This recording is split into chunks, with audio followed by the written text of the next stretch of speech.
আসসালামু আলাইকুম রহমতুল্লাহি বারাকাতুহু। আলহামদুলিল্লাহি রাব্বিল আলামিন।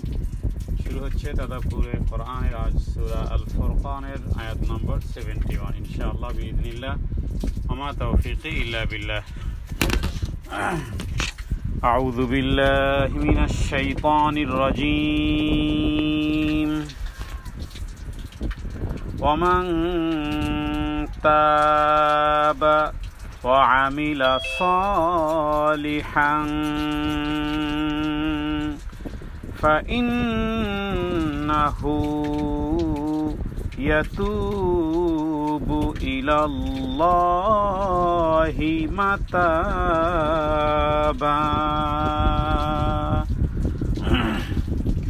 ومن تاب মান একফা গুন্নাতা আলিফ সাকিন আইনে যাবর ওয়া আমিলা হরকত সলিহান সাদ আলিফ সাকিন আইনে যাবর হাং একফা ফা ইন্নাহু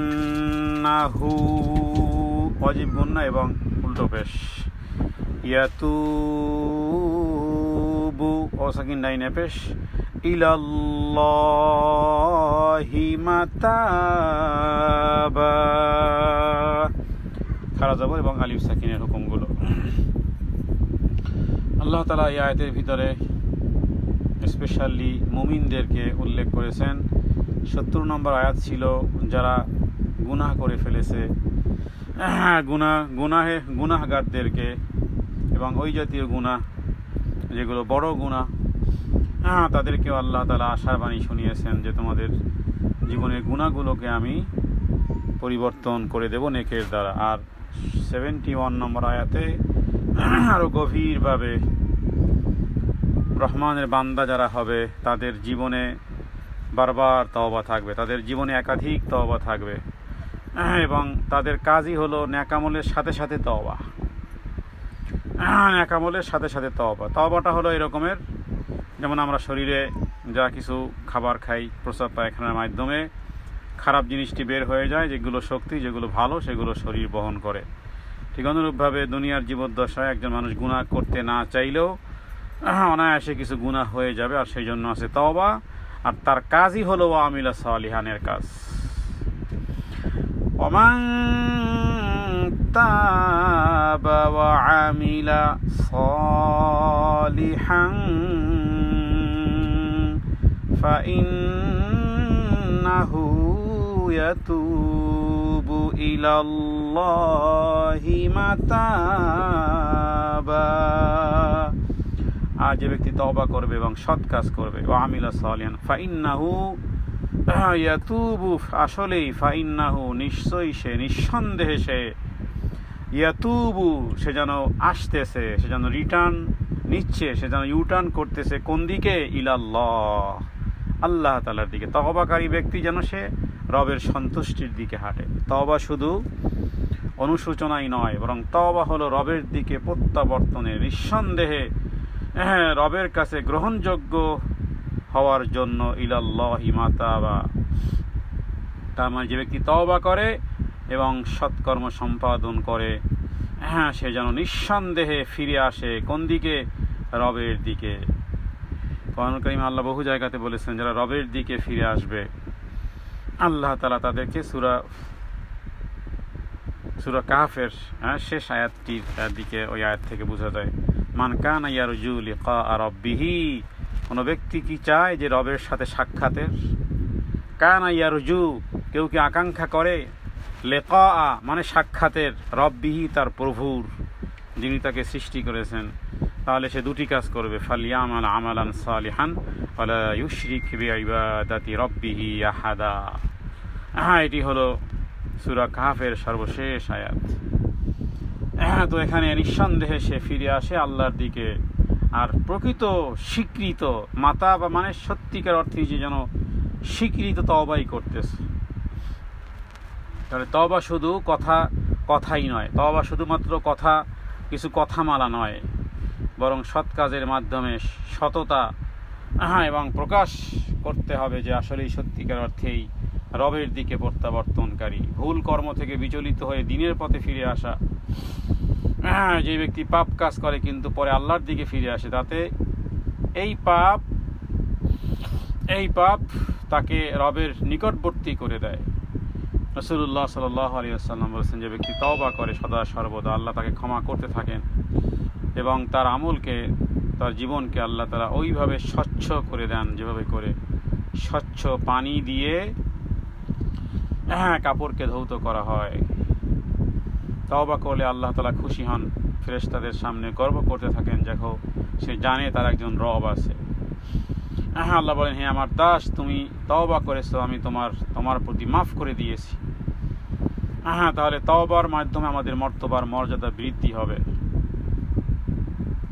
তবে সেই তওবা হতে হবে হৃদয় থেকে, সত্যিকার অর্থেই আল্লাহ তাআলার কাছে পুরো আত্মসমর্পণ। আর তওবাকারী কখনোই সে আল্লাহর রহমত থেকে আশা রাখতে পারবে, সে কখনো শয়তান তাকে নিরাশ করতে পারবে না। সুতরাং পাপ থেকে তওবায় ফিরে আসা, এর মাধ্যমে মূলত আসলে আমাদের আত্মমর্যাদাই বলন্দ হবে। আমাদেরকে আল্লাহ তাআলা কোরআনুল কারীমের দোয়া শিখিয়েছেন, রব্বানা লা তুআখিযনা ইন নাসিনা। সূরা বাকারার শেষ 2 আয়াত যারা মুখস্থ করেনি তারা মুখস্থ করে নেবেন। ওখানে কিছু কথোপকথন আছে যেগুলো গোটা কোরআনে নয়, শুধু গোটা হাদিসেই নয়, শুধু গোটা তাওরাতেই নয়, গোটা জাবুরেই নয়, শুধু গোটা ইনজিলেই নয়, কোথাও এই রকমের কথা নেই। সূরা বাকারার শেষ 2টি আয়াতে আল্লাহ তাআলা কিছু বিষয় রেখেছেন, এমন স্পেশাল কিছু। এর মধ্যে একটি আয়াত আছে এভাবে, রব্বানা লা তুআখিযনা ইন নাসিনা আও আখতানা রব্বানা ওয়ালা তাহমিল আলাইনা ইসরান কামা হামালতাহু আলাল্লাযীনা মিন ক্বাবলিনা। ও আমার প্রভু, আমরা যদি কখনো ভুলে যাই বা ভুল করে ফেলি, ভুলে গেলে অথবা ভুল করে ফেললে আমাদেরকে শাস্তি দিও না। এবং রব্বানা ওয়ালা তাহমিল আলাইনা ইসরান কামা হামালতাহু আলাল্লাযীনা মিন, আমাদের উপরে এমন কোনো দণ্ড, এমন কোনো বোঝা, এমন কোনো দায়িত্ব চাপিয়ে দিও না যেভাবে করে পূর্বের লোকদেরকে চাপিয়ে দেওয়া হয়েছিল, পূর্বের লোকদের উপর চাপিয়ে দেওয়া হয়েছিল। এই কথার ভিতরে যে কত কথা লুকিয়ে আছে। একটা পিঁপড়ার শরীরের উপর যদি 10 কেজি পাথর চাপিয়ে দেওয়া হয়, তো পিঁপড়াও শেষ, ওর জন্ম শেষ, ওর মৃত্যু ওখানেই। বিষয়টা এই রকমের।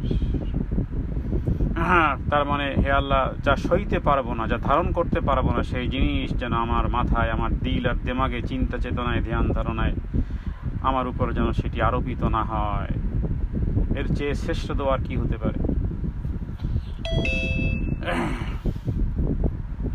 তো একজন মানুষ যেই পরিস্থিতি থাক না কেন, হয়তোবা কারো ঘনিষ্ঠতার মাধ্যমে, কারো সাথে কথোপকথনের মাধ্যমে সে যদি তওবার দিকে ফিরে আসে, পরিবর্তন হয়, সত্যিকার অর্থে রাস্তা খুঁজে পায়, রবের সাথে সম্পর্কিত হয়, ওই ব্যক্তি যতদিন দুনিয়াতে বেঁচে থাকবে তার সাথের সহপাঠী বা যার মাধ্যমে রাস্তায় এসেছে, সেও সওয়াব লাভে ধন্য হবে, ওই ব্যক্তি তো হবেই হবে।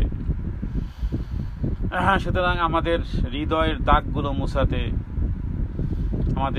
দাগগুলো মুছাতে যেভাবে করে আমাদের কাপড়ে কোনো দাগ লাগলে আমরা শুধু সাবান দেই না, এরপরে আরও অন্য ক্লোরক্স দেই, মেডিসিন দিই, এবং এর মাধ্যমে পরিষ্কার পরিচ্ছন্ন হয়। আমাদের পাপের দাগ যতই কঠিন আর যতই শক্ত হোক না কেন, তওবার মাধ্যমে সেই পাপকে আল্লাহ তাআলা মুক্ত করে দিবেন।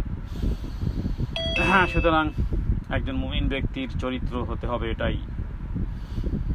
সুতরাং নিজেকে প্রশ্ন করতে হবে, দৈনিক নিজেকে প্রশ্ন করতে হবে, আমি আজ কি পাপ করেছি, আমি ইতিবাচক পরিবর্তন আমার ভিতরে এসেছে কিনা। এই জন্য তওবার সালাত, কখনো কখনো ইচ্ছা করে ওযু করে 2 রাকাত সালাত পড়েন, আল্লাহর কাছে ক্ষমা চান, এতে আল্লাহ ক্ষমা করেন। কারণ সুন্দরভাবে ওযু করার মাধ্যমে আল্লাহ অঙ্গ প্রত্যঙ্গের গুনাহকে মাফ করেন, এবং 2 রাকাত সালাত সঠিকভাবে আদায় করতে পারলে, রবের কাছে চাইতে পারলে, আল্লাহ তাআলা এটার বিনিময় কি দিবেন সেটা পৃথিবীর মানুষ, কোনো আলেম, কোনো মুফতি, কোনো মুহাদ্দিস এটাকে এক্সপ্লেইন করে শেষ করতে পারবে না। বাস আল্লাহ তাআলা নিকটবর্তী হবে, জীবনের গুনাহ আল্লাহ মাফ করে দিবেন। তবে আল্লাহ তাআলা দেখতে চান। তাওবা অ্যাজ ওয়ে অফ লাইফ, এই কথা মনে রাখতে হবে। তাওবা হলো আমাদের জীবনের কাজ। তাওবা অ্যাজ ওয়ে অফ লাইফ, আমাদের লাইফ, আমার লাইফের স্থায়িত্ব। হ্যাঁ, তওবা শুধু পাপের পরে না, বরং জীবনের সব সময়ের, এটাকে বলা হয় স্পিরিচুয়াল বা একটা বাস্তবচারিত একটা বিষয়কে আমাকে যদি সত্যি নিরেট হতে হয়, যদি সত্যিকার অর্থে মানুষ হিসেবে, বান্দা হিসেবে, বান্দিগি হিসেবে, আমার জন্ম আর আমার মৃত্যুকে যদি সলিড করতে হয়, তাহলে ওয়ে হলো আমার লাইফের এই এক্স্যাক্টলি একটি সঠিক ওয়ে হলো তওবা। আর সেই সাথে সাথে সৎ কাজ। তওবা হলে সৎ কাজ করার সম্ভাবনা হবে। বোতলের মুখ খুলে দিলে ওই বোতলের ভিতরে হাওয়া ঢুকবে, পানি ঢুকবে। সুতরাং একজন মুসলিমকে স্বস্তি দিবে, যতই পাপ করুক না কেন আল্লাহর দরজা খোলা আছে, এই আশা নিয়েই তো তওবা করে। আর তওবা করে না কে? ও নিরাশ হয়ে গেছে, ও তো দুনিয়াতে জ্যান্ত কাফের, ও তো দুনিয়াতে জ্যান্ত শয়তান। কারণ নিরাশ হওয়া মানেই হলো কুফরি। আল্লাহ নিজেই বলেছেন কোরআনে, ওয়ালা তাইয়াসু মির রাউহিল্লাহ ইন্নাহু লা ইয়াইয়াসু মির রাউহিল্লাহ ইল্লাল কওমুল কাফিরুন। ওরা নিরাশ হয়ে থাকবে। একজন মুমিন কিভাবে নিরাশ হয়? তওবা করা মানেই হলো যে সে জানে যে একজন আছেন যিনি তওবা কবুল করেন, যিনি ইচ্ছা করলে জীবনের সমস্ত গুনাহ মাফ করতে পারেন। কে পারবেন আজকের থেকে এই ওয়াদাবদ্ধ হতে, নিজের সাথে নিজে ওয়াদাবদ্ধ যে আমি দৈনন্দিন একেবারে কমপক্ষে মিনিমাম 1000 টাইমস আমি ইস্তেগফার করব। এটা করা উচিত। কিছুদিন ট্রাই করেন ইনশাআল্লাহ। কারণ এটার রাসূলুল্লাহ সাল্লাল্লাহু আলাইহি ওয়াসাল্লাম যদি তিনি করতে পারেন, যার আগের আর পরের সমস্ত গুনাহ মাফ, এটা আপনাকে স্বস্তি দিবে আপনি যতই পাপী হন না কেন। এর ভিতরে অনেক ইন্টারনালি অনেক সূক্ষ্ম মর্মস্পর্শী নসিহত আছে। একজন ব্যক্তি তওবা করা মানেই হলো সে চায় পরিশুদ্ধ হতে। একজন মানুষ একটা সমস্যায় পড়ে গেছে, কোথাও পা আটকে গেছে বা কোথাও পানিতে পড়ে গেছে, বাঁচতে চায়, হাত নাড়ায়, বাঁচতে চায়। মানুষ দেখে তাকে সাহায্য করতে এগিয়ে যায়। আর একটা মানুষ মরতেই গেছে নদীতে। উভয় কি সমান? কখনোই সমান নয়।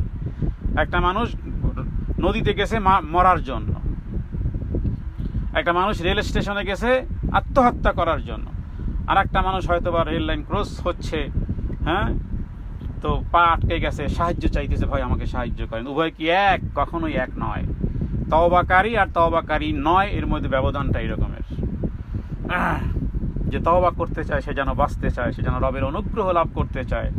বিদায় দেখুন, খেয়াল করুন, 71-এও আল্লাহ তাআলা তওবার কথা বলেছেন। 70 আয়াতে, আবার 71-এও কেন? 70 আয়াতও কিন্তু এই একই বিষয়ে কাছাকাছি ছিল, আর 71-এও কেন? সুবহানাল্লাহ। গুরুত্বপূর্ণ এটি একটি প্রশ্ন, এক গভীর তৎপরতার ইঙ্গিত বহন করে। 70 নম্বর আয়াতে, এটা তো 71 নম্বর আয়াত, আজকে আমাদের তাদাব্বুর। 70 আয়াতে ছিল যে পাপীদের তওবা করে, বিশ্বাস করে, সৎ কাজ করে, আল্লাহ তাদের পাপ বদলে দেন সৎ কাজ, এর মধ্যে বদলে দেন। 71-এ হলো বিশেষ একটা উপহার, উপটোকন, যে শুধুমাত্র তওবা করে এবং সৎ কাজ করে। শুধুমাত্র তওবা করে এবং সৎ কাজ করে, মানে তওবা হলো প্রকৃত তওবা। এই 2 আয়াতে আল্লাহ তাআলা কেন তওবা 2বার উল্লেখ করেছেন? গভীর বার্তা কি? 70-এ ছিল তওবা, ঈমান, সৎ কাজ একত্রে বলা হয়েছে, যেখানে আল্লাহ পাপ বদলে দেন। আর 71-এ বলা হয়েছে তওবা এবং সৎ কাজ। তওবা এবং সৎ কাজ, তার মানে কোয়ালিটি থাকে না, যে একটা হলো লো কোয়ালিটি, এরপরে মোটামুটি মিডিয়াম কোয়ালিটি, এরপরে আর থাকে প্রিমিয়াম কোয়ালিটি। এ হলো প্রিমিয়াম কোয়ালিটি। এখানে পাপের কোনো উল্লেখ করা হয় না, বাস সৎ কাজ করে আর তওবা করতেই থাকে। এই যে আমরা সালাত আদায় করি, এরপরে পড়তে থাকি আস্তাগফিরুল্লাহ আস্তাগফিরুল্লাহ। সালাতও আদায়কারী আবার তওবাও কারী। তাহলে এটা কি ওই রকমের ব্যক্তি যে সালাতও আদায় করে না, তওবাও করে না? এই দুইয়ের ব্যবধান কতখানি ব্যবধান! ওই আসমান আর এই জমিনের ব্যবধান। এ ব্যক্তি সালাত আদায় করেও তওবা করতেছে যে হে আল্লাহ, সালাতটা হয়তো বা সঠিকভাবে আদায় করতে পারিনি, আস্তাগফিরুল্লাহ আস্তাগফিরুল্লাহ আস্তাগফিরুল্লাহ। সুতরাং এই দুইয়ের ব্যবধান অনেক ব্যবধান। আল্লাহ তাআলার কাছে আমরা সদা সর্বদা যেন প্রত্যেকটি নেকামল করার পরে যেন তওবা থাকে, তাহলে অহংকার আর নিয়ে আসতে পারবে না। শয়তান আবার ওর ভিতরে কোনো কিছু চুলসেরা বিশ্লেষণে কিছু ঢুকাতে পারবে না, যে তুমি তো অনেক ইবাদতকারী। হ্যাঁ, তুমি তো অনেক তাহাজ্জুদ গুজারি, তুমি তো অনেক দান করো, তুমি তো অনেক ভালো একটা ফরম্যাটে তুমি মানুষের সাথে যোগাযোগ করো না। কারণ সে ভালো কাজ করার পরেও তওবা করে, কারণ ভালো কাজ থাকতেছে তো, নাকি আবার ভালো কাজ অন্য কিছুতে রূপান্তরিত হয়ে যাচ্ছে। তাহলে আল্লাহ তাআলা তওবার গভীরতা বুঝাতে তওবা শুধুমাত্র মুখস্থ নয়, বরং তা বাস্তব জীবনে সৎ কাজের মাধ্যমে প্রমাণিত হওয়া আবশ্যক। দুটি আয়াত মিলে একটি সম্পূর্ণ তওবার একটা মডেল আল্লাহ তাআলা আমাদেরকে দিয়েছেন, সাজিয়েছেন। সুতরাং আমরা বলতে পারি যে আমরা তথ্যগতভাবে যদি এক্স্যাক্টলি আল্লাহর অনুগত হতে চাই, তাহলে ওমান তাবা ওয়া আমিলা সালিহান ফাইন্নাহু ইয়াতুবু ইলাল্লাহি মাতাবা। তাহলে প্রথম আয়াতে 70 নম্বর আয়াতে ছিল তওবা, ঈমান, সৎ কাজ একসঙ্গে করার গুরুত্ব, পাপের বদলে ভালো কাজ। আর দ্বিতীয় আয়াতে বলা হয়েছে প্রকৃত এবং পূর্ণ তওবা, যেই তওবা কেবল শব্দ নয়, বাস্তবতা, সংকল্পে দৃঢ়তা, সৎ কাজের মাধ্যমে প্রমাণিত হওয়া।